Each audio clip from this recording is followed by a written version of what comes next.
Hey everyone, hi, how's it going?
How's it going everyone? We're going to be talking about a few things today.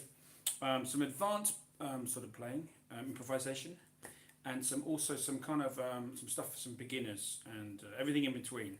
I'm going to talk you through my guitar tone and the guitar setups and everything, and maybe find out what kind of stuff you like and any questions that you have.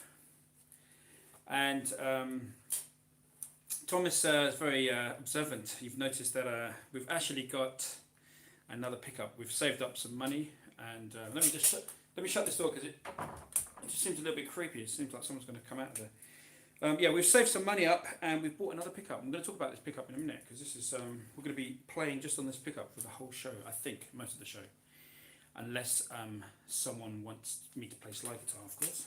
So Bill says sounds beautiful. Thank you very much, Bill. That's so kind. Let's drink some coffee. So let me know if this video is cutting out because I think it's for some reason it seems to be sort of cutting out and coming back in. I don't know why it's doing that. But anyway, I digress. So the tune that I was opening with, it's really good if you can play a song with what we call changes.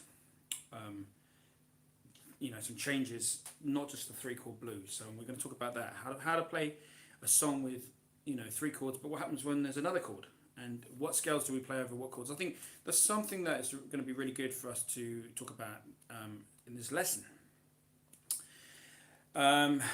Mike, you've said thank you for your work you put into your videos. Enjoy your style. Oh, thank you very much. It makes it all worthwhile when people get something out of these videos. It's really good fun to do. Oh, and what I'm going to do as well is, first of all, before we start talking about the guitar theory and tone and all these kind of things, we're going to talk about what's coming up on the guitar show, because it's really exciting. Some exciting things. Hi Johnny, great to see you. Yeah, I've had this guitar in the last sort of stream we did. I had this guitar. It's a blue guitar. It's my favourite colour. Blue is my favourite colour, and I had to sell the pickups. It came with some Samuel Duncan Antiquities, Texas Hot, and it nearly broke the bank buying this guitar. So then I had to sell the pickups to pay the custom charges and the shipping. So then I ended up with a guitar with no pickups, and I've slowly been saving up my pennies, and I bought the first pickup, and then we've got the second pickup. Now we just need one more, and we can call this a Stratocaster. So it's great, And we're going to talk about these in a minute. First of all, let's talk about what's coming up in the guitar show. What I've done is, I actually didn't get this idea. This idea came from a friend of mine, and he's going to kill me for not remembering who his name is on YouTube. I think he's called Fret.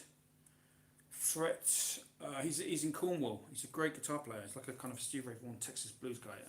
Fret something or other. I'll remember. I'll find it. Anyway, he gave me this idea about getting some guest people to appear on the guitar show. So we've got, hopefully, touch wood, we've got a really amazing guitar player who's a legend. He's going to be doing in the Arabic world. They say that you should never tell you before you do something because it will never come true. Okay. So I won't tell you, but suffice to say, he's been in my favourite band he's actually been a member of one of my favorite bands of all time. So, and he's going to be doing a video, hopefully this week or next week, for the guitar show. So that's going to be really cool. We've got a great young blues guitarist, Connor Selby, I think his name is. Great killer young gun. He sounds like Eric Clapton. He plays the Les Paul and he plays for a Marshall. He sounds like Eric Clapton. He's going to be doing a lesson for us here on the guitar show, and he's going to be talking about how he plays the blues. And this guy's amazing. You've got to check this guy out. He's only young, and he's setting the UK alight with his playing, and he's a good singer as well, and he's a songwriter. So I think he was going to go and support the Who, but unfortunately the tour got cancelled. So it's good to have him on here. And Bob is going to make another video next week. I miss Bob. We talk on the phone most days, but anyway, Bob's going to make another cool video next week. It's going to be great. I'm not going to tell you anything, so I'm going to surprise you with that one. And also we've got my good friend Aziz Ibrahim, who was the guitarist for the Stone Roses. He was a guitarist in Asia. He was a guitarist in the singer of the Stone Roses. He was in Simply Red's first band. Imagine that, Simply Red. Who else he played in so many bands. He played in the Jam. Paul Weller. He played in Paul Weller's band. Ian Brown, the singer of the Stone Roses. So he's a very good friend of mine. Amazing guitar player, incredible. And we've done a few gigs together in the past. And he's going to come and do a little video as well for you guys, just to say thanks to all you great guys that come and watch these videos. So he's going to be doing. And who else? I think there's someone else as well. Yes, there's another great session guitarist from LA. A little bit younger than me, much more handsome than me. And he plays with some really big guns in America, but I'll wait until he does a video, because again the Arabic thing about not saying what I'm going to do before and then it will become true. That's the with that much ado, let's read some of these comments. Who's in today? Johnny, yeah, I said hello to you, Johnny. Mike Presley. The tone and pickups go hand in hand. I have 57 classics on my Les Paul and can't get that warm tone. Is it my playing style amp and or pickups? Great question. I have a really weird thing about guitars. The guitar needs to settle in. It's when you get a guitar, it's going to be unfamiliar territory because you get it from a shop or you buy it second hand. It's got the wrong strings in it. Maybe the frets are wrong. Maybe the tension is wrong, okay? Maybe the pickups are wrong, okay? So you might want to think, okay, first of all, set the guitar up with your strings. Your strings, what are your strings? Well, my strings are Diodario 11s. They're 11s, Diodario. Do I like other people's 11s? No, I don't. For some reason, I only like Diodario 11s, and I don't like a heavy bottom. A lot of the Texas blues guys, they go really heavy on the bottom. And this actual set here, because this was recently refretted, because most of my guitars have fat frets. I like the 6100 frets, and I put that pretty much on all my guitars. But this is the difference. Here's the deal. A lot of guys that play Texas blues like really big strings, especially on the bottom. Well, I hate tuning to E flat. I like to tune to E because it's much more sociable when I'm playing with other people. But I don't like a heavy bottom. Some people like a 50. I don't. I like a lighter bottom. So I like 11s, 11s here, but I think it's 48s or something. So this feels like a 54 or something, and it's too heavy for me. I don't like it. Whereas other people love it. So you need to know what is your string gauge. Find out what your string gauge is. It could be 8s. Brian May plays 8s and 7s even. What's a guy from ZZ Top? Billy Gibbons. So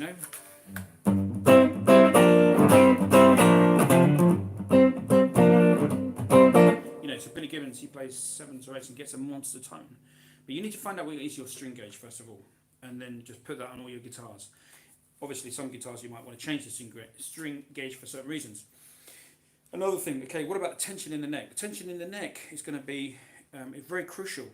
You might want to slacken it off a little bit or tighten it. You might want a flatter board, or you might want to have some you'll often see the truss rod missing here because he's relief. You can ask him. You know, he's doing some live streams. Robin, he's doing some good live streams, and you can ask him that question. Why? You know, how much is his relief? He probably does it by feel. You know, this is the thing. You know, people are asking me measurements, or you know, some people ask me measurements, but I do it by feel thing. I feel, you know, I feel it, and then I adjust the guitar, and then I feel it, and then you get to know. So what I like is 11s with 6100 frets, and I like low action.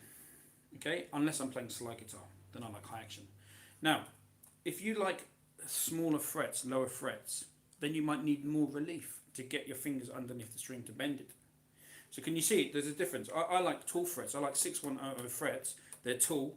I don't need to have a lot of relief in my neck because I've already got the height from the fret. You know, the frets are all quite tall, so I can bend quite easily, even on 11s. Now, if my 11s were high action, I would really struggle.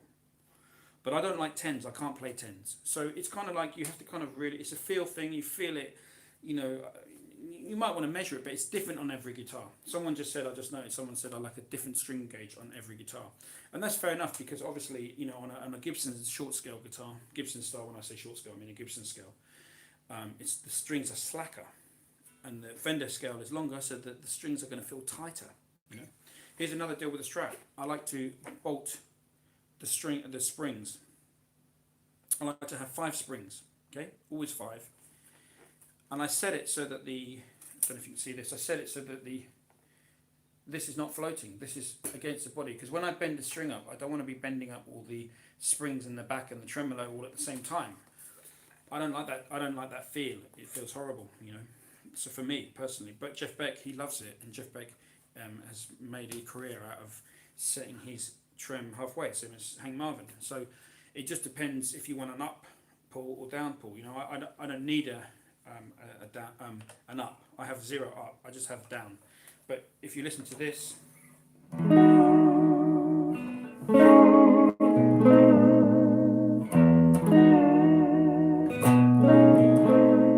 know, it's good enough for me. You know what I do. Okay, let's go to some questions. Okay, so Johnny says it's physical and it's spiritual. Yeah, it's very, you need to sort the physical out so that then you can get to the spiritual. Thomas, this is the comment I noticed. Thomas says, I like different gauges on different guitars. And yeah, okay, I kind of agree with you somewhat. Basically, obviously on an acoustic guitar, you want to have obviously different gauges. On a jazz guitar. But generally I'm using 11s. And the only time I change my gauge is when I'm playing slide guitar, and then I use 12s for a slide electric guitar. But pretty much just 11s, you know.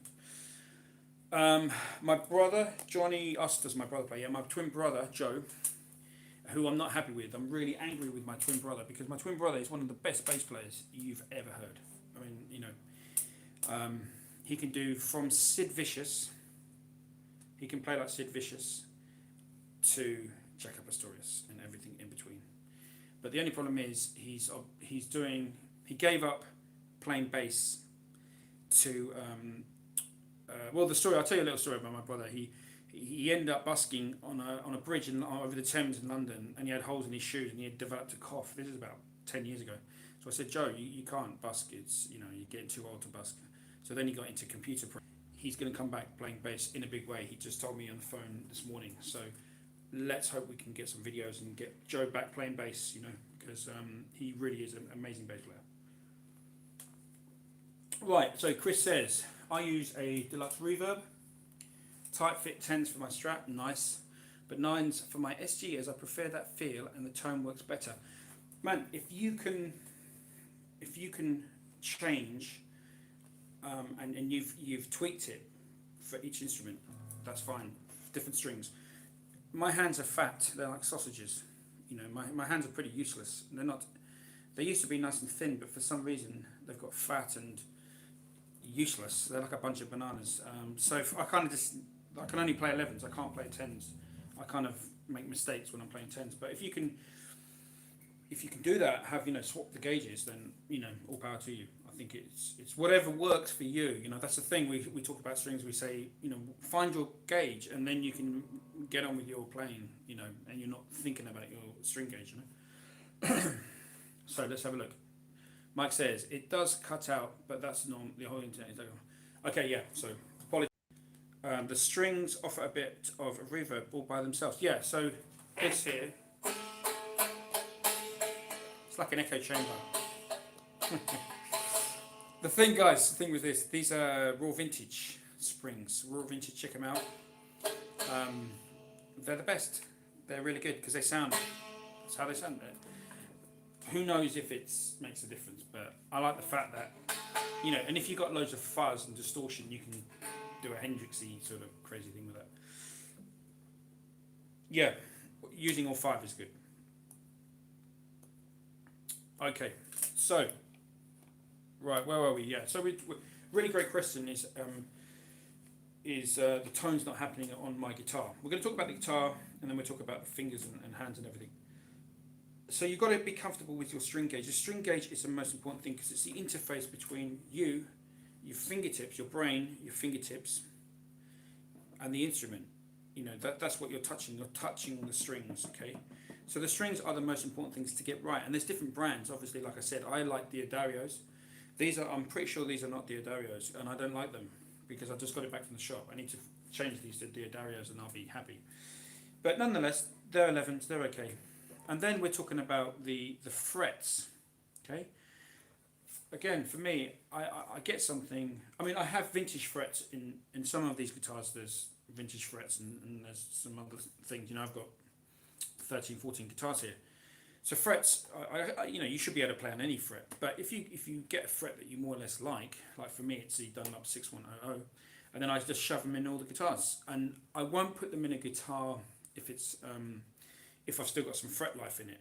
You know, if I'm using some smaller frets and they've got a bit of fret, well, I'll use it for years. When I need to change the frets, then I'll change it to 6100s. You know, that's the deal there.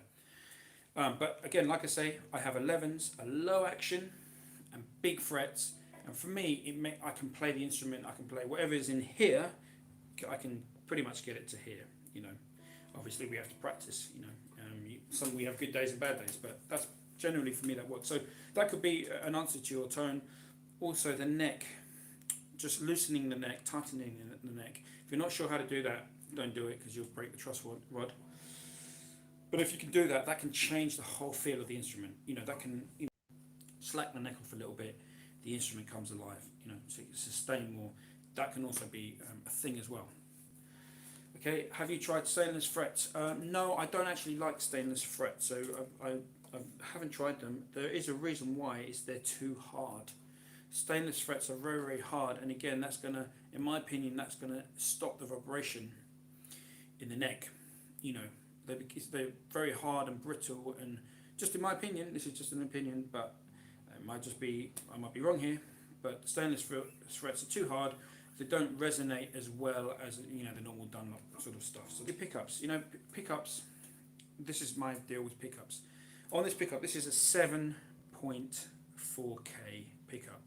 Why do I have it? Because I found it on Reverb for £35. It's a Mojo pickup. I'm a big fan of Mojos. I've got them pretty much in all my guitars. Mojo, Mark, he makes them in the UK. Found this one. It's got a bass plate in it. It's all I could afford. 30 quid, no problem. I bought it before the Corona shutdown. So I bought this one, and I thought, am I going to like it? Is it going to work? Well, you know, it's hit and miss. Sometimes a pickup sounds great, and sometimes not. So again, that's just something you need to, you know, check out. Now, is this too loud? I mean, sorry, is it too powerful for a Strat? Because a lot of people say you need to have around 5K. You know, 5K is what you really need. But it depends on the guitar. It's, you know, there's no rule. There is no rule. There's, you know, if it works, it works. If it doesn't, take it out and try it something else. For me, this guitar, this works because it's got a bass plate like a Telecaster. So it means I can put it through my Dumble style amp. And you got,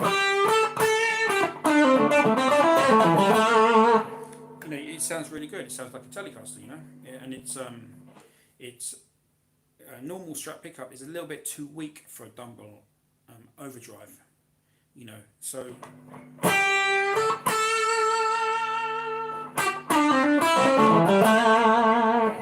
you're going to get a Stratocaster-like tone, and So this is what I kind of want with this guitar, is it to be a bit more versatile than your average Strat. So having a really hot pickup here, which is 7K, like I said, and a bass plate, just gives some power. And when I'm changing from Telecasters to Strats, so it just gives me more power.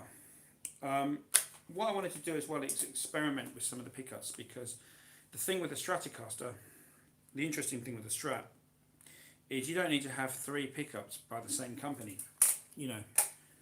You can experiment. You can put. So this is the idea with this guitar, is to have one pickup by Mojo. I've got an ESP, very, very special pickup here. This is a very cool pickup, and then I'm going to have maybe a 70s. I want to find a mid-70s Fender USA pickup to put in the middle. And it doesn't need to be reverse wound. I'm not really bothered about that, but if it is, that's a bonus. Okay, so let's go to Chris's question. How do you change the EQ when playing live, on the guitar or amp or via pedals? I generally use stomp boxes, so it can be bothersome changing on the pedals each time. Live, I keep it simple. I don't change EQ. That's the honest truth. I'm more live. I think when I'm performing live, I'm just thinking my clean sound, my overdrive sound, and fuzz sound, and if I'm going to put delays on the guitar. Generally, if something's really spiky, I'll just go back to the amp and EQ the amp. In a live situation, I might have to take some of the presence or high end down, or some of the bass. But I don't. I keep things simple. Especially if you're in a live situation. I'm singing and I'm playing at the same time. EQ is the. As well, you can change guitar. If you're changing from a Strat to a Les Paul, a humbucker, then you're changing your sound. So it might be that the Les Paul really works well in a particular venue or a particular situation, and then you're going to change to that instrument just purely because it just sounds better. I'll tell you one tip I've found when I'm playing with a higher amp, and it's a really cheap amp, then I'll take a humbucker guitar with me just because it's more powerful. You've got more options.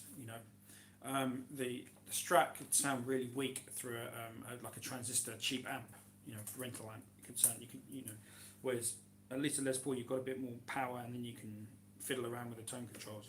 So that's really how I do that. Fender seem to be touting vintage tall frets. Any thoughts? Yeah, I'd have to try. And the Fender master built guitars are very, very good. When you put your hand here, it feels beautiful. The frets are amazing. These are the master built guitars, and they're all pretty similar. So they've obviously changed their frets and spec, and what they require from a finished setup, and they are very, very good. Very, very good. I was very impressed with the current master built guitars. Yeah. So let's go back to. Let's just talk about pickups again, because pickups, people seem to think pickups are something magical, and some pickups sound amazing, and some pickups sound rubbish.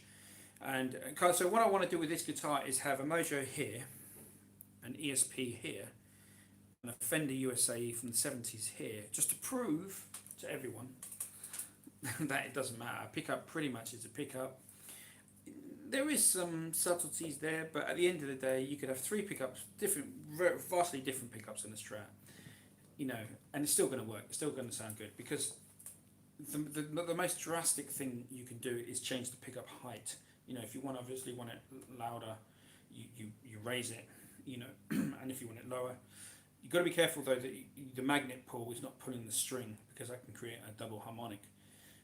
But just raising and lowering the pickup height is, it's the best way. So if this is a 7.4K pickup, if it's too powerful, I just lower it, and then it's going to sound right, So there you go. That's really, I think, that's going through the tone kind of idea of the guitar, is getting pickups that you like, making the guitar familiar. If you have 5 guitars, you may be a person that likes every guitar to sound different. Personally, I want to be able to jump from this guitar to my Les Paul and to be in the similar ballpark. So I'm using the same strings, similar pickups, so everything's kind of making sense, and that's kind of how I've always try to do things. I'm not too bothered about a Les Paul being really loud and a Strat not being loud, but I generally keep my pickups vintage, so I don't go crazy loud. You know, I try to keep it more or less in that ballpark. You know. Okay, so this is something I want to talk to you about, which is one of my favourite scales, because last time we talked about a few, I think the diminished scale. Today we're going to talk about the melodic minor scale. Okay. So, does fret size affect tone? Yes, greatly does. But sometimes, let me just come back to you with one idea about the frets. If you've got vintage frets, smaller frets than these, 6100, the smaller frets will allow the neck to vibrate more. You'll get more resonance fret wire than you will from these big jumbo things I've got. So just having, I mean, these aren't massive, but they're 6100s. But I found that having the vintage spec, even though they're harder to play, the neck resonance and it's more beautiful sound. So it's a way up, you know. It's a you know. What is my go-to guitar and amp combo? Well, it's really probably, you know, it depends. I mean, I love all guitars. I love Strats. Strats are great. Tellys are great. Les Pauls are great. You know, and when I say a Gibson guitar, so Gibson with humbuckers, all of them are great.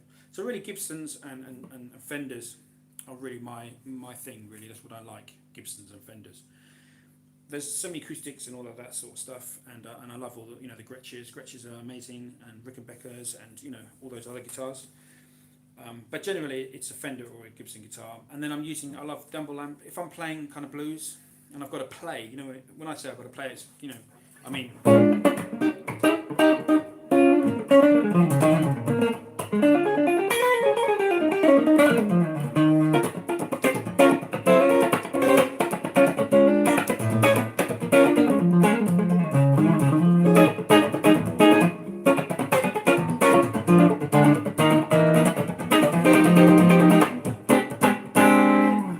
You know, I like a Dumble sort of sound because it's fast. It's fast, it's clean, it's big, you know. And with a Dumble I can get some beautiful... You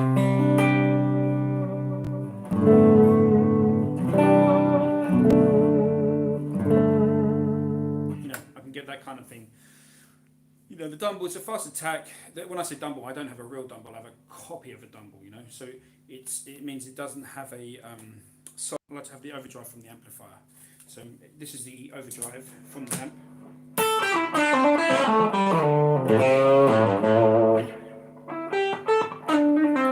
So that kind of gives me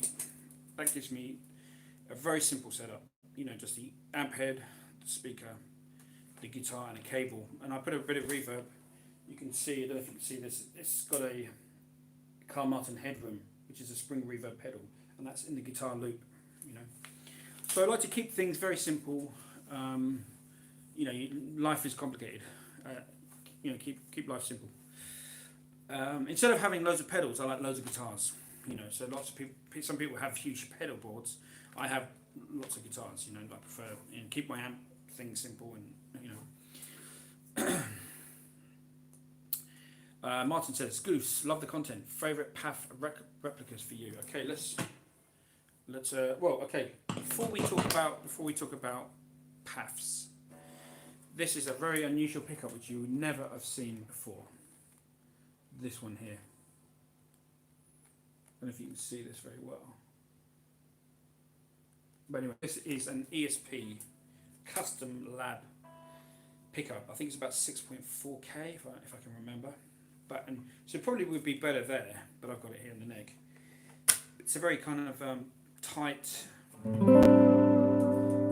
sound.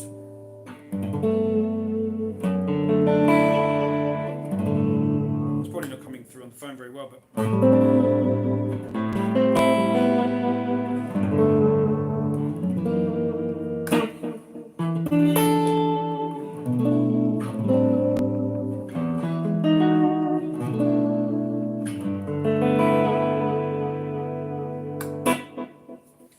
so that's that pickup there. Check it out. It's called an ESP Custom Lab. I've only just discovered them in the last couple of months.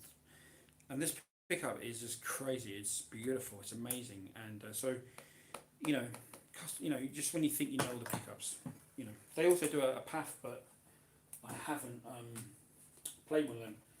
So let's go to our favourite.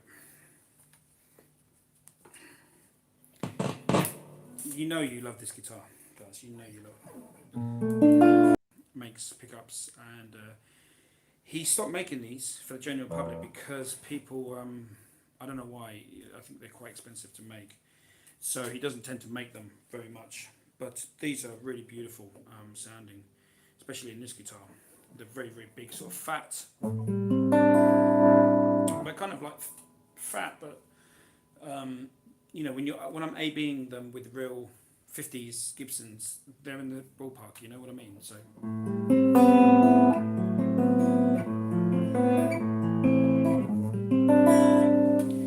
that's kind of really what I like, and also I like to play kind of like a.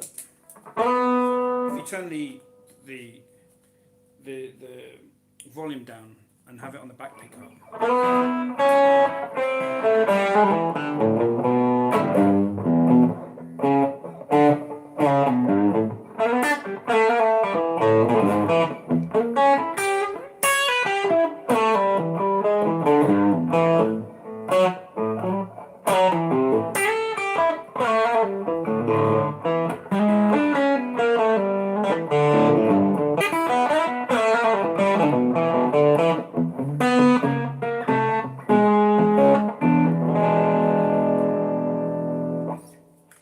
That's what's really, really nice with these pickups, the Mojos, is that you can dial down into a beautiful tone and get that vintage, sound that you hear on the records. So that's why. And again, it's nice to have a consistent thing.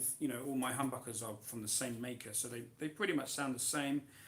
When I'm plugging into the amp, I'm got the same sound pretty much all the time. Thank you very much, Johnny. Very kind. Your opinion on Firebird or Les Paul? Firebird. Okay. I did have a Firebird, but it's a bit of a sore point because I had to sell it. I had a blue one. It was beautiful, but unfortunately I had to sell it. I like it, but the problem with the Firebird is you're more over here, so your kind of hand. And the problem I'd have with the Firebird is when I'm singing, I'm in a strange place anyway. So somebody on this stream said they're called boomer guitars. I just thought it was quite funny. So a boomer guitar is like a Strat, a Tele, a Les Paul. It's like they're the guys from the '60s play those guitars. Which is fair enough. But I wanted something a little bit different to play live. If we ever get to play live again, that is. And so I just thought. I was kind of looking at Flying V's, Flying V's, a lot of people play them. Firebirds, I thought, yeah, fine. So I bought a Firebird, and then I kind of had that problem with the neck being over here, and I couldn't sing and play at the same time. Then I thought, an Explorer, So, and actually they're very comfortable because they sit on your leg. You can get your hand over there, and you can even rest your arm here and just move your hand like that. So, they're really nice. And they sound great. If you can get a vintage style Explorer, they have very wide necks. The necks are very wide and nice and chunky. So they're great for playing chords on,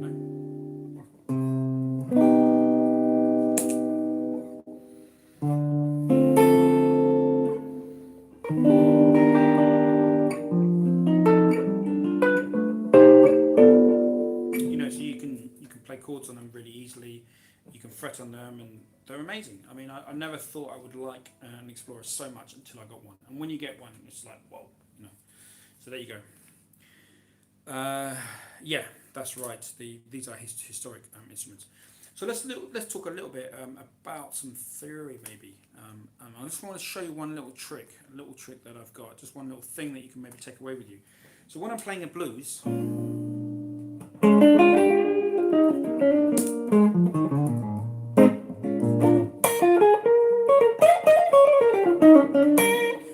We know the blues scale, yeah? Right, what I do is I play the melodic minor scale, and the beauty of this little thing I'm going to show you is you only need to learn one pattern, and you've got kind of a few different scales in one. So what is a really good scale to use if you don't want to get too out there, because sometimes the altered scale, so we're playing that would be the altered scale. And the trouble with the altered scale, it sounds a little bit too out, you know.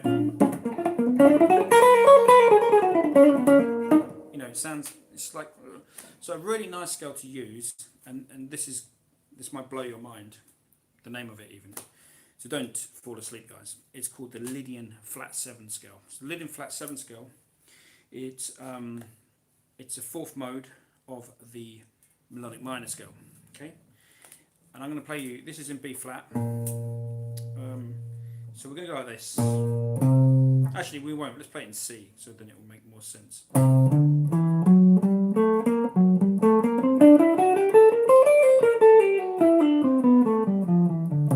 Sorry, I did it wrong.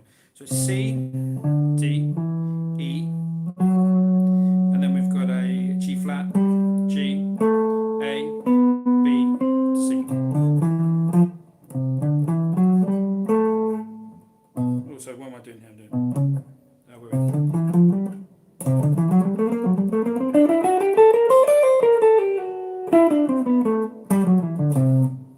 Now that works really well over a C13 scale.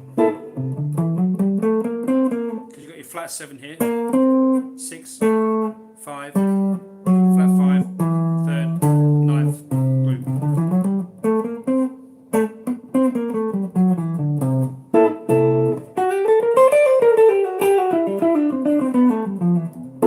Okay, so that's the scale that I use. So the Lydian flat 7 scale. I use that scale a lot. If you want to spice up your blues playing.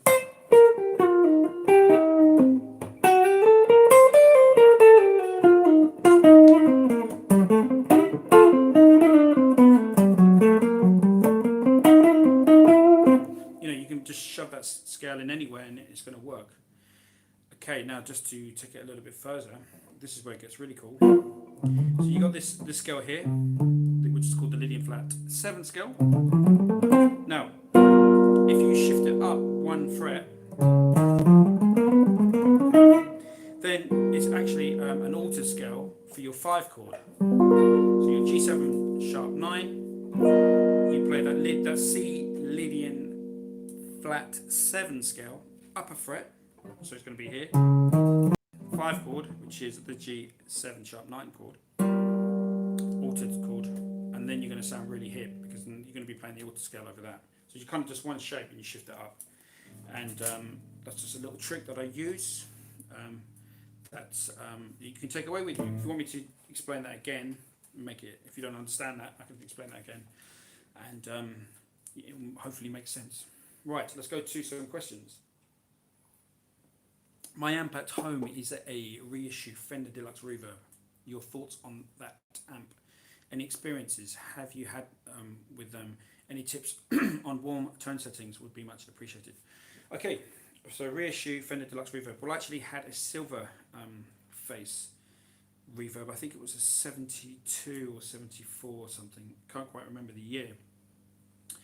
So that amp was really played in, really dialed in. But I would say for a reissue, what you might want to do, and this is purely by memory, check out the power tubes. If they're some, I think if they're some of the Chinese ones can sound a little bit brittle and harsh. So you might want to go for more, Eastern European sort of, I can't remember the names of it now. Anyway. But failing that, go to TAD. They normally have some really good tubes, or Watford valves here in England. And if you can maybe try out some power tubes, get some matched power 6v6s, and just maybe try it, because it's good to have a few different sets, maybe 2 or 3 sets, just to change the tone of the amp, because it does actually change the sound of the amp. And if you get a matched pair, then you're gonna know which tubes are soft and which are harsh. Another thing, you might want to change the V1 Sometimes if you change a V1 to a 12A U7 or a 12A T7, that can have a really big effect on the tone because you're lowering the gain of the tube. And then I don't know how the exact tubes, is it V1, V2, V3? V3 is the PI tube, is it the PI? The phase inverter PI tube, which is kind of, it uses both halves. So that's really important. That phase inverter tube, that can also, have a big effect on the amp sound. And you can change any of those values. So you can swap a 12AX7 for a 12A 87 or a 12A U7. Just try them all out and see which one works for you. Obviously, different brands. If you've got Millard NOS, that's a certain sound. RCAs, people like RCAs the best. If you can get an NOS RCA tube, that's going to they're probably the best tubes ever made in many people's opinions.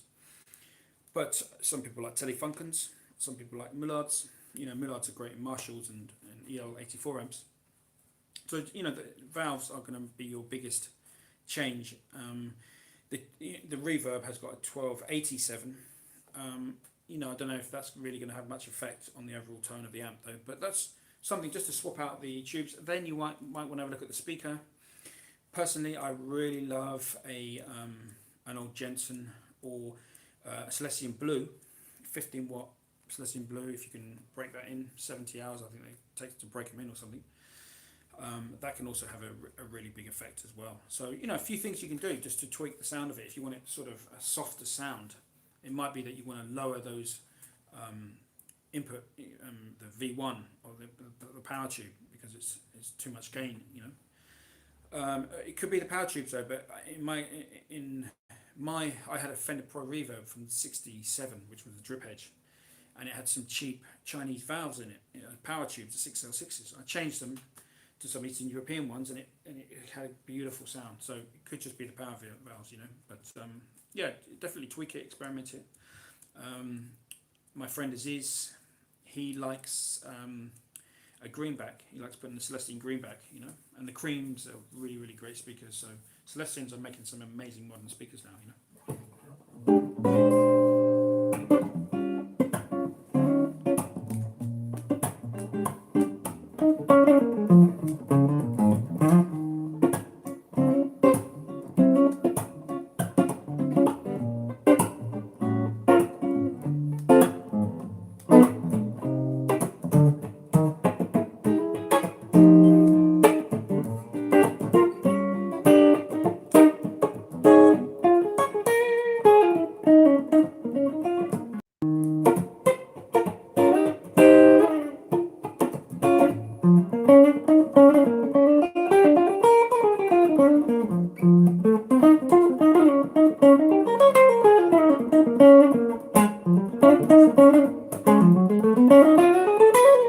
So that was the alto scale using that pattern on that last chord. Okay, let's just talk about melodic minor. So melodic minor is a really nice scale. It works over this chord, which is a C minor 6. There's a C minor 6 with a ninth on it. Also C minor major 7.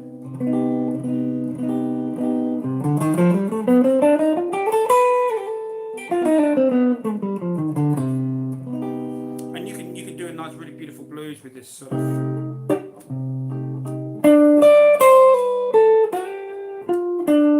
Literally just running up and down the scale.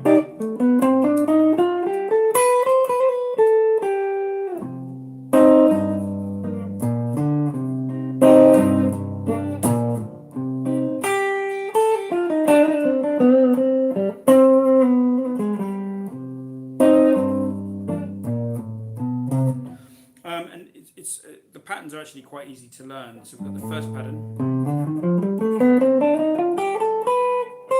second pattern,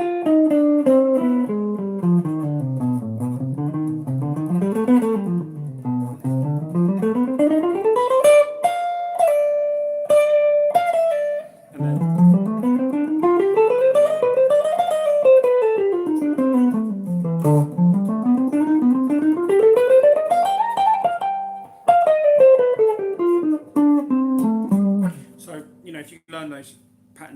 5 patterns for the melodic minor.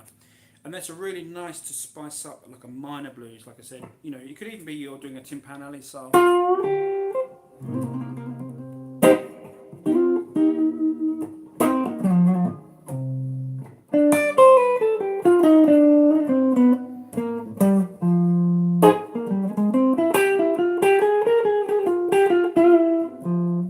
So on that 2 chord, that F minor 7, I went to an F melodic minor.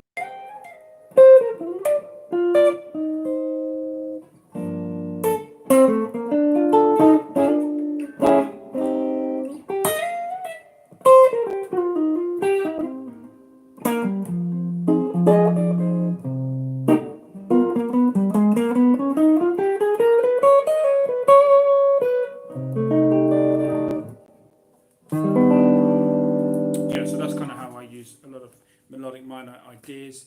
It's really really cool to check that out. Okay, let's. What else are we going to be talking about? What do I think about Uli John Roth? Yeah, Uli John Roth, very interesting guy. He I sort of knew about him before just from owning the Jimi Hendrix Stratocaster. You know, there was a story. Jimi Hendrix's last girlfriend, Monica, I think her name was Monica something, and she Yanaman or something. I can't remember her name. She ended up with as a girlfriend of or wife of Uli John Roth, and that's how Uli John Roth happened to own Jimi Hendrix's guitar, which was the black Stratocaster. So I kind of knew him from that, and obviously he's the Scorpions guy, and he plays like is it a 7-string, and he was kind of instrumental with doing the neoclassical, you know, the neoclassical thing using melodic minors and harmonic minor scales. So I thought that was kind of cool. Yeah, he's a good guitarist, and I guess he's, you know, pre Ying and Malmsteen, you know, using those really fast scales, you know, and that Ying and Malmsteen does so well, you know. Yeah, okay, he still has that guitar. Well, apparently he lives in Wales, I think, or near Wales, near the Welsh border.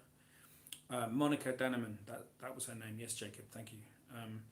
And apparently he still has a guitar. Yep, there you go. And somebody who was a friend of a friend went to his home to photograph it for the Guitarist magazine. Somebody actually, I spoke to him a couple of months ago on Facebook, a few months ago actually, and he actually went there to photograph like guitar. So he obviously still has it, and yeah, but he's a great player. He plays some quite unusual guitars, and you know, he's using some different scales. He's bringing some different, and you know, playing a bit of Bach, you know, because you know, and then he's putting in the melodic minor, the harmonic minor scale, and you can kind of get this sort of sound which kind of goes.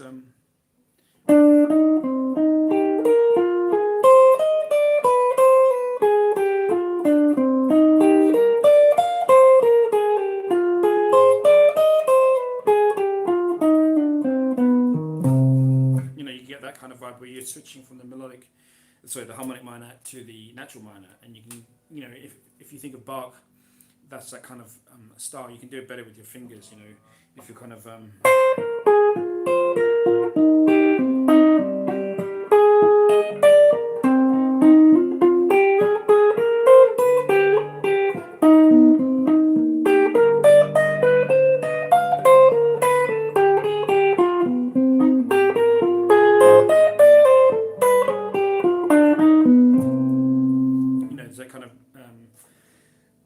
the Bach preludes and the pieces where you have 2 lines, you know, going at the same time, and yes, it's a great thing. When it comes down to, you know, playing blues or jazz or any kind of music, it's the same scales. It's always the same scales, and you know, the main thing is learning your major scale. And I always, if I'm teaching a blues, if I teach somebody how to play the blues, the first thing I say is learn your major scale. Okay, and what is your major scale? It's 5 patterns. It's turn this down a little bit. Pattern number 1, pattern number 2, pattern number 3, pattern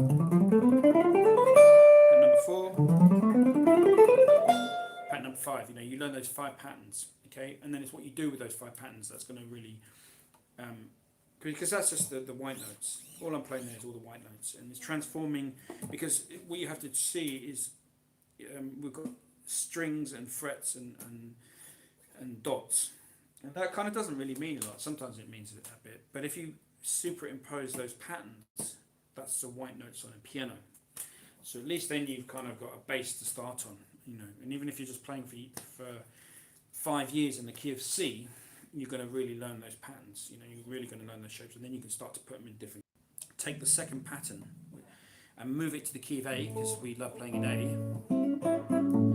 So we've got this, and so you could call this, if you're playing an A7 chord, it's called the Lydian mode.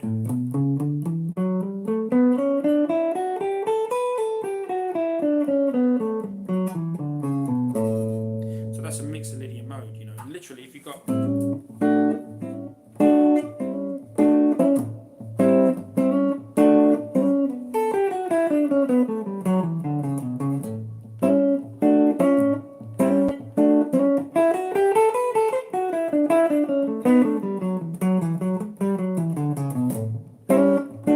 obviously it's going to be a little bit boring.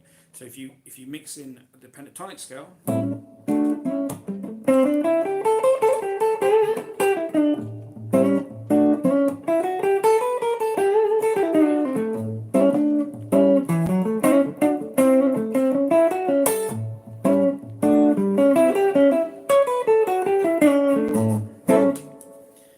So that's how you get, you know, some spicier notes into your blues playing, because, you know, Indian music and Arabic music and Spanish gitanos, those from Español, you know, they're using more than 5 notes, you know. So it's worth knowing a few scales. There's only like 3 or 4 scales. You know, there's a major scale, there's a melodic minor scale, there's a harmonic minor scale, and there's a pentatonics, you know. And you know, in our lifetime, as hopefully it's a long lifetime, we've got time to learn those 4 scales. It's not a lot, you know. And some people just want to know one scale, the pentatonic, which is okay. You know, there's nothing wrong with that. But it's good just to learn even one, you know, just even one little harmonic minor pattern, just to take it out there. You know, people like Garcia from the Grateful Dead, you know, and Michael Bloomfield. Michael Bloomfield said something really interesting.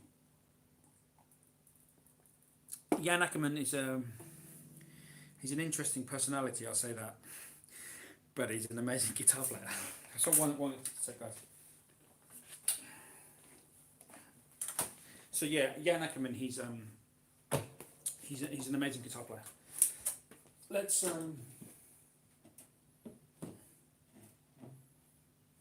go to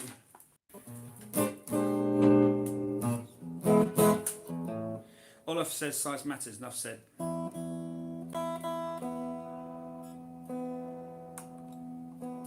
Well, it depends what you're talking about. But generally, you can say yes.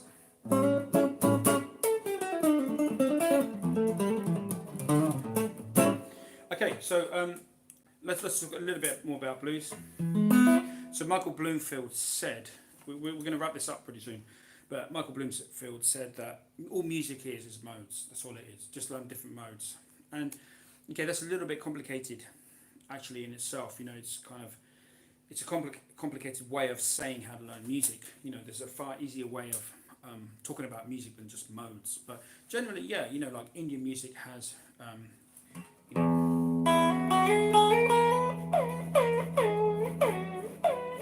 you know, it has a Lydian mode, you could say.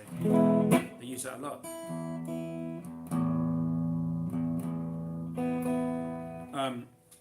And then Cuban music.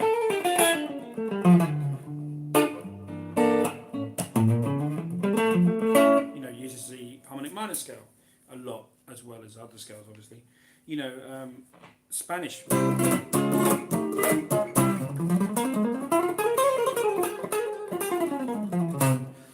Spanish uses the 5th mode of the harmonic minor scale, which is called the guess what, Spanish Gypsy scale. So you know, there's there's it's kind of true that different music styles have different modes. Obviously, some music styles like classical and jazz use all the modes, you know, all the flavors. So with blues, you know, with blues, it's really good to bring some other ideas in there. You know, just rather keep it than one scale, because you know Eric Clapton and Peter Green have played all the notes. You know, B.B. King, they played all the notes, they played all the licks. You know, Steve Ray Vaughan, Robin Ford. You know, it's all been done. So if you come with some new notes or some new scales and new ideas, it's going to make the music more evolving and grow. That's what we want. You know? So yes, I had a question here.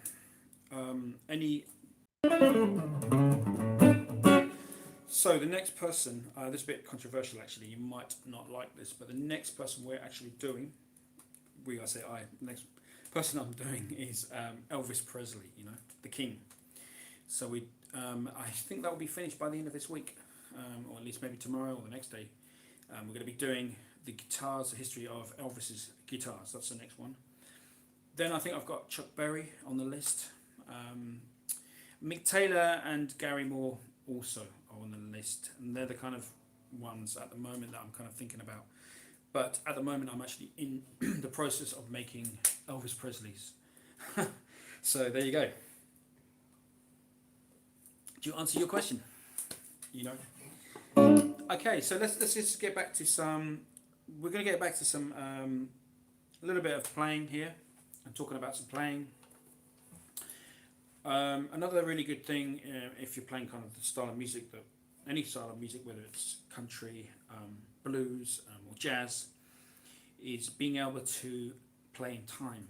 You know, and that's something I struggle with myself. You know, we all struggle. Any great musician has. I'm not saying I'm a great musician, but playing in time and keeping a pulse. You know, and the best thing to do is just play at home and just play through an imaginary, without the music, play through an imaginary chord sequence. It could be anything, you know, and you might want to throw in some chords. You know, this is what I kind of do a lot of the time when I'm playing guitar. Is, you know, if I'm doing a kind of a B.B. King thing,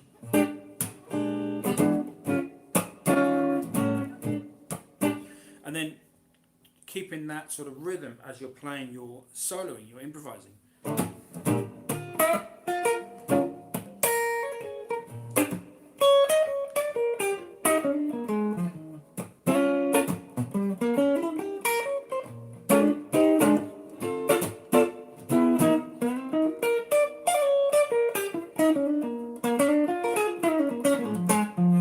So I'm tapping my foot here.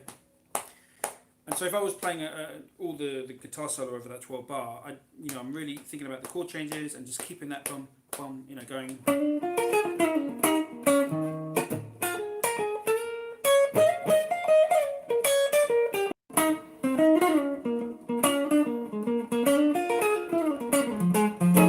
You know, so that you keep that going round and round and round. And a really good thing to do with that is to have some ideas, some licks already that you can pull out the bag. So my turnaround, you know,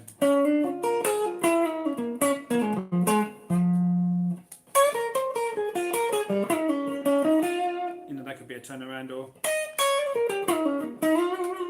you know, something to land on your 5 chord, and but you've got to keep that pulse going, you know, and that's something really to practice. You know, that's what I practice the most. Is just literally, you know, let's change up and do a different progression. Let's do a sort of funk.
So that's another thing I practice all the time is just different feels, different rhythms, so that you're playing your chord playing and your lead playing should be intertwined. There should be no difference, and that's why you want to set. I play pretty much a lot of the time sitting down. So when I stand up, my guitar's a little bit further down, and that's something you want to have your wrist really loose, so that when you're playing, it could be. Let's play a swing.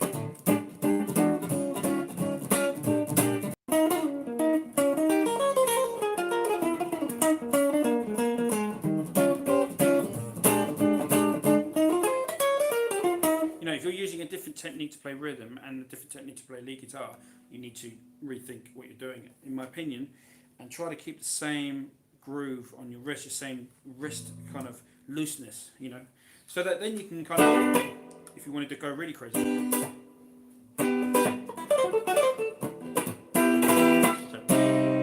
I love this progression, which is.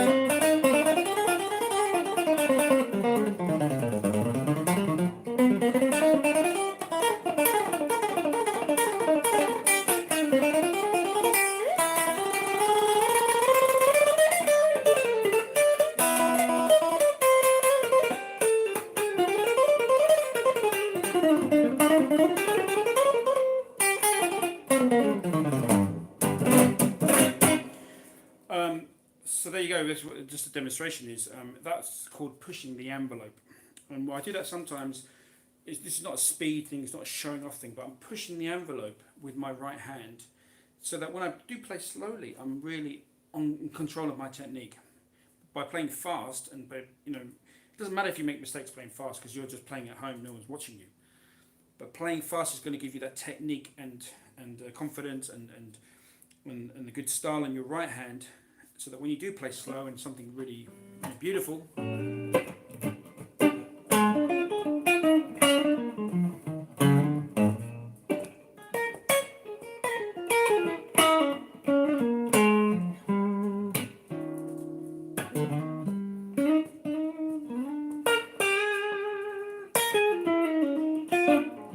so on and so forth.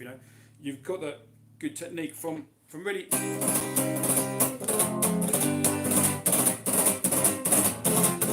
When you come back to playing some soulful blues, or some jazz, or some country and western, whatever style you play, you've got the right hand dexterity, and it's really in the right hand.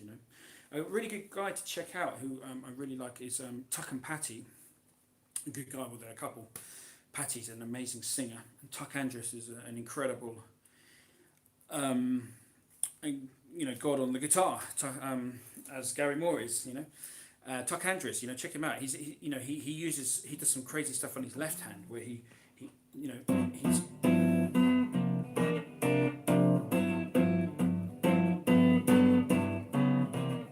he's got so much power on his left hand, and he's obviously using his fingers. So using your fingers. I always think that if you're a good blues guitarist, you can play it as well with your fingers as you can with your plectrum, and that's the same with Mark Knopfler playing in the middle of blues and country. The same with country. A lot of country guys pick with their right hand, and so.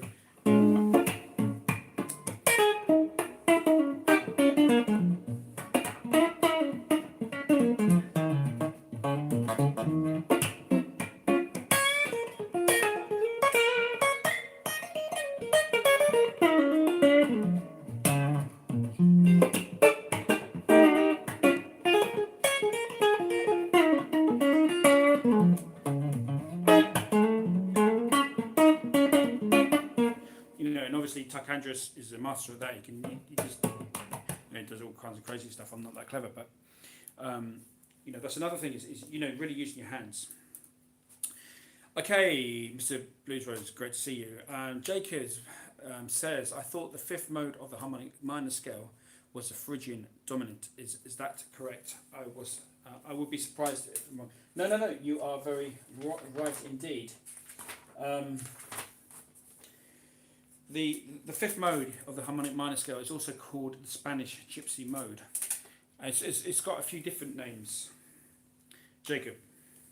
I was just thinking, are you Jacob Collier, who's very a lot more knowledgeable about theory than I am? But the fifth mode of a harmonic minor scale has got a few different scales. Obviously,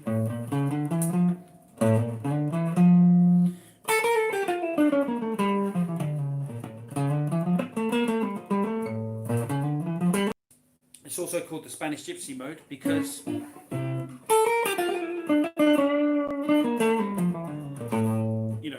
it's similar to, it's got that gitana sound or the flamenco sound, but it's also a machem, used for machem, and it's called the Hijaz scale in Arabic, the Arabic scales, because obviously, if you know the history of the guitar it came from the lute, and then the lute came from the oud, and the oud is an Arabic instrument. Okay, so the Arabic, that's why the flamenco music plays that scale, because it came originally from the Moors, from Saudi, from Arabic lands. So we're playing an Arabic instrument. This is an Arabic instrument, and the Arabic scale, Hijaz scale, it's the only scale that you can play which doesn't have quarter tones. Yeah, but you can play obviously quarter tones. You can.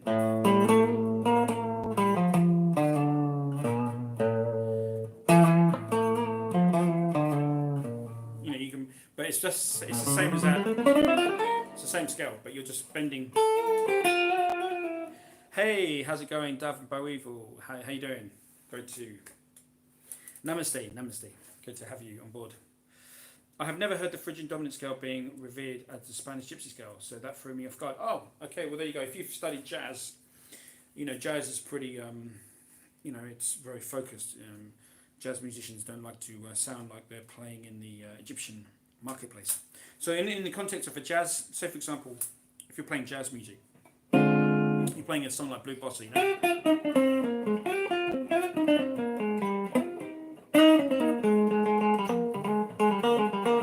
and it's got it. So it's going D minor 7/5, G altered 2, C minor C minor. If you've got that cadence, then you can play the harmonic minor scale over this, the C harmonic minor scale, over that chord. It's going to fit there. It's going to fit over that because they're in the chord scale. But when you come here in jazz to your one chord, you don't want to be playing the C harmonic minor scale anymore, because then it will sound like you're in an Egyptian marketplace. I'll give you an example. So this. So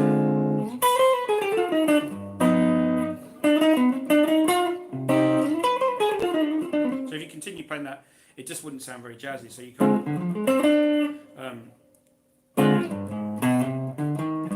Or whatever, and then you're going to get more of a jazzy sound, So that's the difference between modal music like Indian music and which went a long time. Jazz is only in the last 100 years or so, but a lot of music like Indian music and Arabic music, they tend to use one scale. Indian music, you have one scale for the whole song. In Arabic music, you have a machem, which is a 2-minute solo piece where the oud will explore that mode.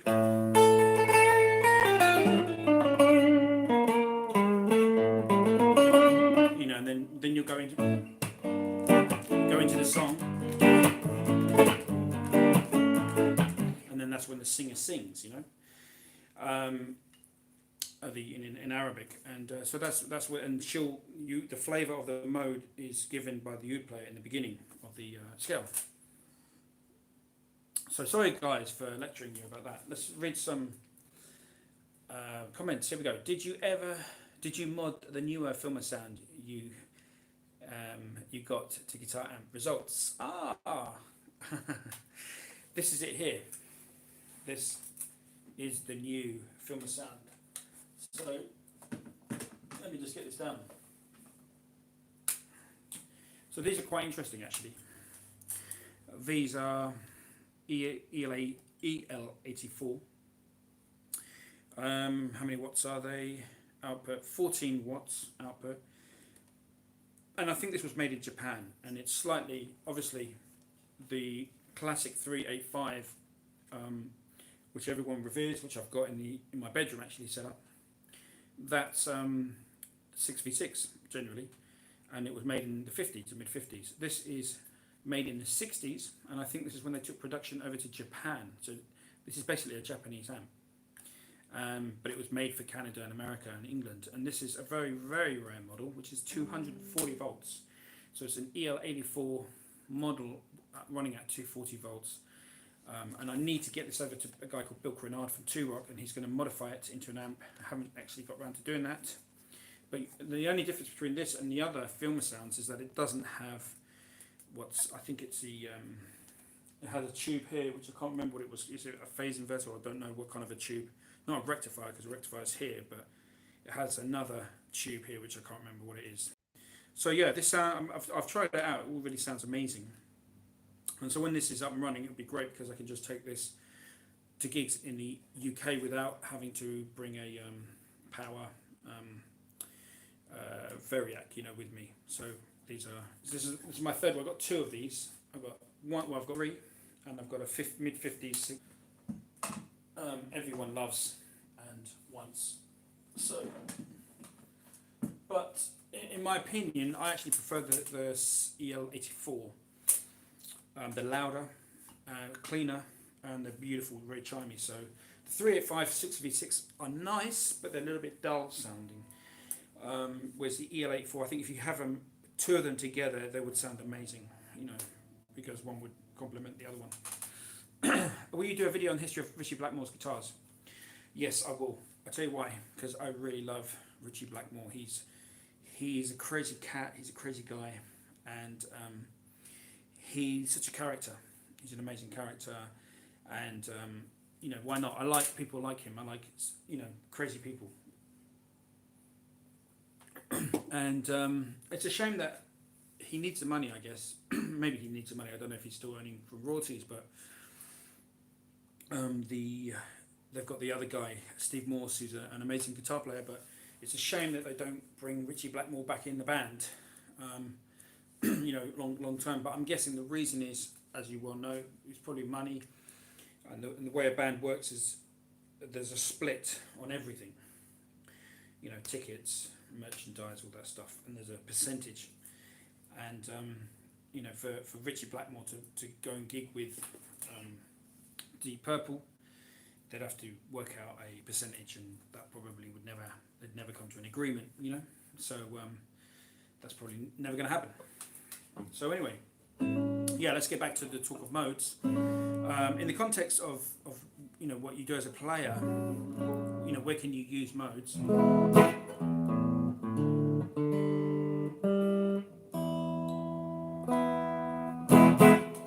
It just depends, because modes can give you playing the melodic minor scale is the best way to start, because you literally just play an A minor chord.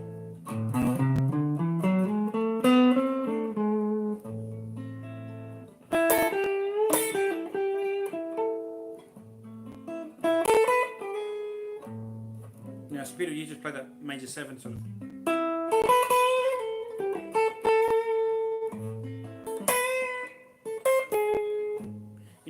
It's spooky.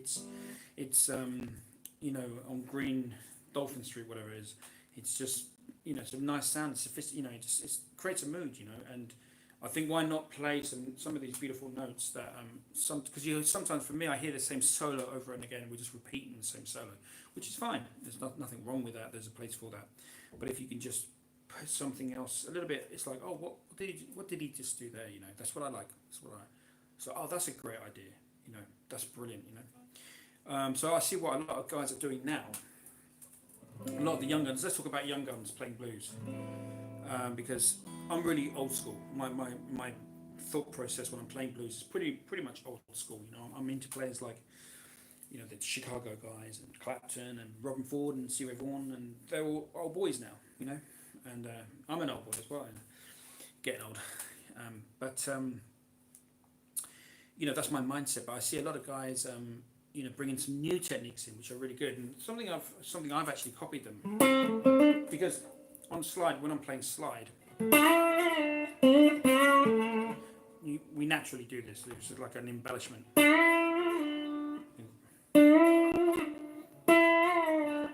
do it really slowly, and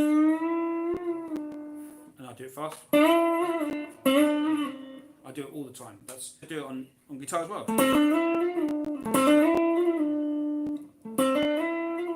And I see a lot of young guys, a lot of young guns do that. So I've sort of taken that from the young guns.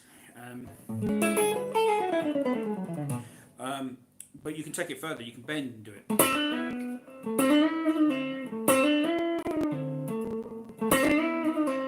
And I guess the person that actually did that a lot was John Mayer. I don't like to admit that because I don't really like him as a player. Joe Bonamassa. For me, Joe Bonamassa all day. Joe Bonamassa is. I much prefer him. He seems a nicer person, you know. John Mayer, kind of like a little bit egotistical, a bit egocentric, very much me kind of thing. Whereas Joe Bonamassa is you know, he's happy to make a fool of himself, and he doesn't care. He's a cool dude, and I like you know, he's a few years. They're both 2-3 years younger than me, but I think they've influenced a lot of the young guys. A lot of 20-year-old guitar players are heavily influenced by Joe Bonamassa and John Mayer. I wasn't influenced by them at all because I'm older than them, and I'm into older players. You know, probably into the same players they're into. You know, so you know, my go-to guy was Peter Green and Eric Clapton and Gary Moore on the blues side of things.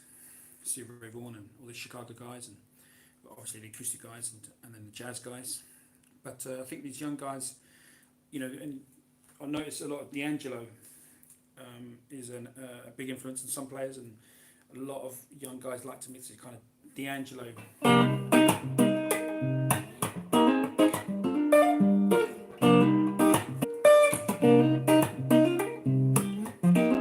You know, that kind of thing.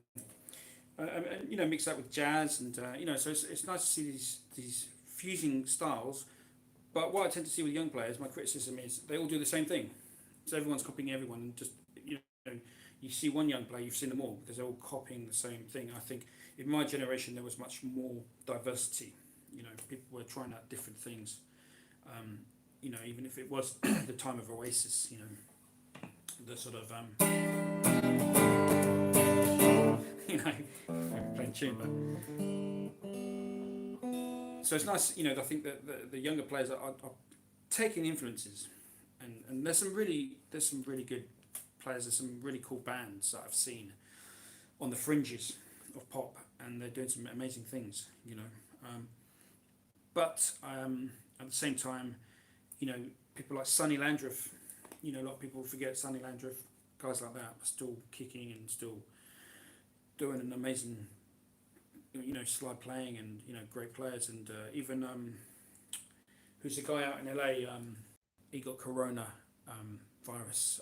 Can't remember his name now, but anyway, yeah, the old dudes are still doing it, you know. So there's a place for everyone in music. All right, let's do some last questions, guys, and that's it. Right, here we go. Jacob says, what do you think about Alex Lifeson of Rush, and will you do a gear history rundown on video on him? Yeah, definitely. If I can fit him in, I'll definitely do him. Great player, very interesting.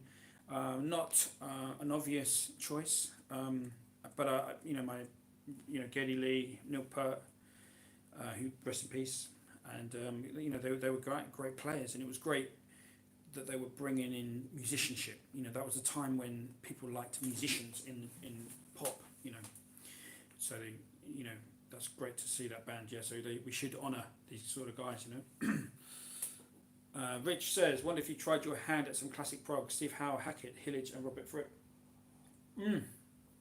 I do actually love prog, and like I said, I'm going to get my friend Aziz to come on the show and do a little show, and hopefully Aziz is going to talk more about that kind of thing, but because he's been in a band called Asia, and he knows much more about that than I do. But yeah, I mean, Pink Floyd, I love actual music, and I love music that has a concept, you know, and that comes like world music. I play a lot of world music, a lot of things like that, and that kind of has a concept. So, you know, so if you're, you know, it could be something in, you know, like Pink Floyd did a few things in different key signatures. You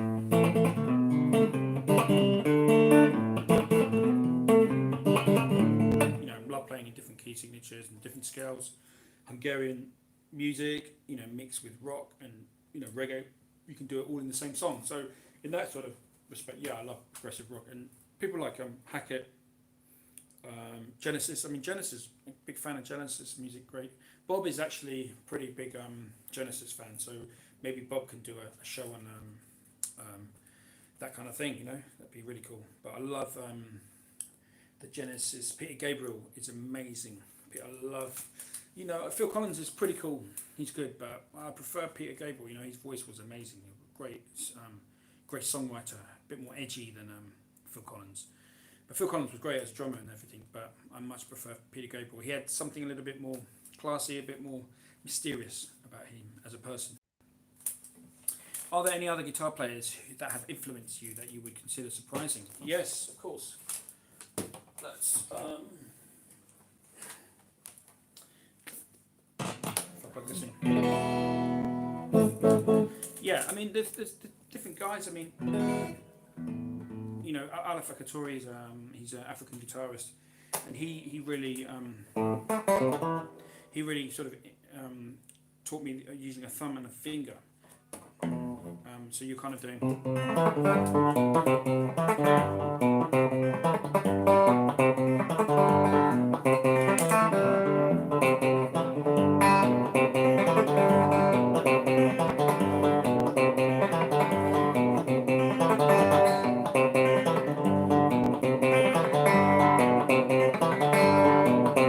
That kind of thing, you know, using your fingers to create like a loop and a rhythm, you know.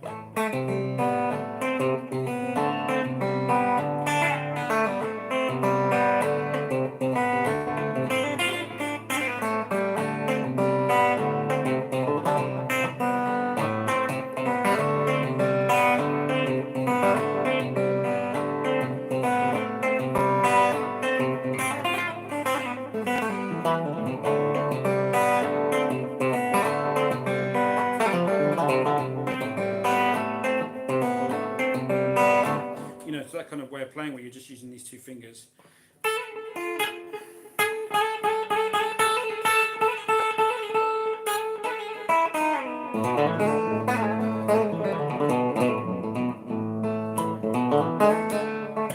know, so I guess, you know, Amplifier is a really big influence, you know. Yeah, and you know, if you can bring that into your normal playing as well. So, for example, what I thought was really cool is mixing Mark Knopfler from Dire Straits with Amplifier. You know, with Mark Knopfler has this technique, which is kind of.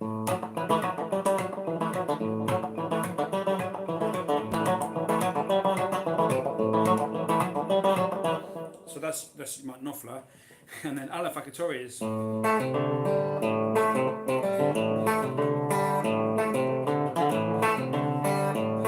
then Mark Knopfler is. And then sort of try and mix them together.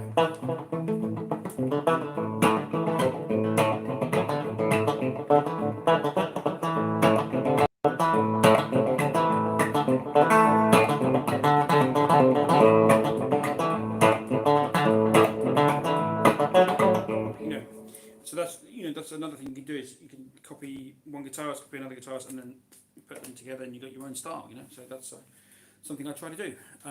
Let's have a look. What do you think about the guitarist Pat Metheny? He is the god of jazz, modern jazz guitar. You know, there's only one Pat Metheny. A lot of people copy him. A lot of guitarists copy him, but there's only one. There's only one Pat Metheny. He's amazing. Yeah, he can play a blues like no one. You know, he's just a beautiful style. He's really mastered playing behind the beat, ahead of the beat. He's got a beautiful flow. You know, having a flow, you know, like Jerry Garcia. You know, when I say flow, I mean when you have a rhythm. You know, so it could be.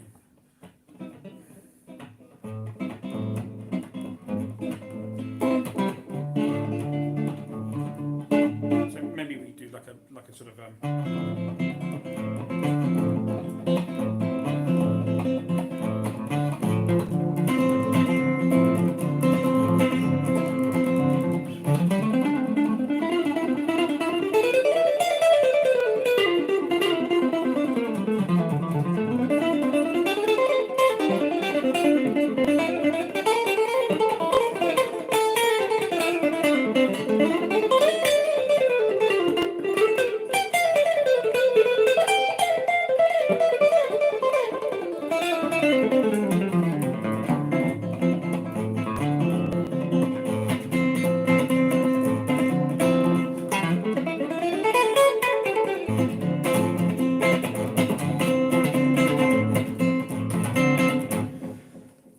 thing, that flow, and that's what he has in his playing. He can just, there's nothing that's holding him back. It's there's no resistance. His lines just flow, and to get to that level, you really have to practice those 5 patterns I told you about in those 4 scales, and really know your fretboard, really know your changes, have some stock licks, and study a lot, arpeggio, and then you can put all of this information into your solo, and just, and to get to that level, that's it's a lot of work, a lot of practice, There's probably no money in it. It's not going to earn you any money, but you will be able to do an amazing guitar solo, So I've kind of taken a few things, like some things I do with pentatonics, where if you're doing sort of,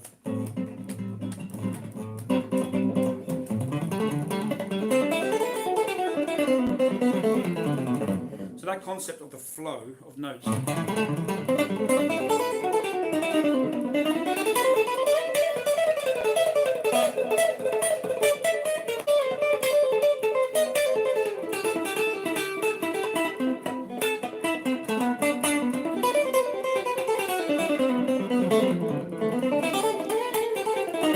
Whatever, so on and so forth. That's an idea that I got from Pat Metheny of the flow, and you can use it in blues, and in a much more subtle, way. So if you're doing kind of, I'm not going to play in B flat, I'm playing G.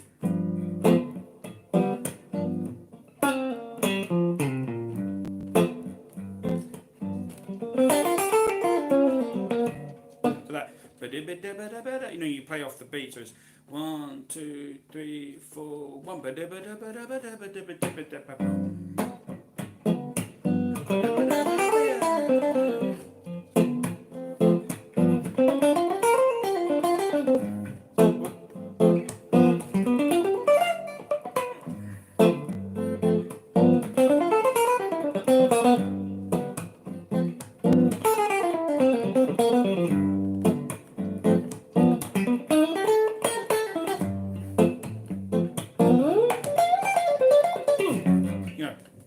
So that's a kind of an idea from Pat Metheny that you can bring into your blues playing.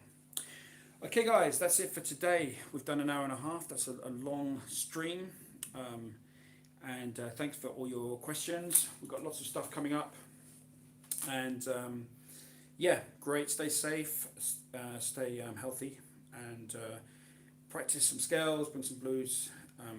Bring some sort of blues into anything you're doing, and bring some scales into the blues in a soulful. And there's a video every day, and this is my video. It's a stream, so I think Bob's done one yesterday. I did one on Monday. Tomorrow, hopefully, we've got somebody doing a video, somebody else on the guitar show. So thanks, guys. Thanks a million for tuning in, and see you soon. Stay well. All the best. Take care.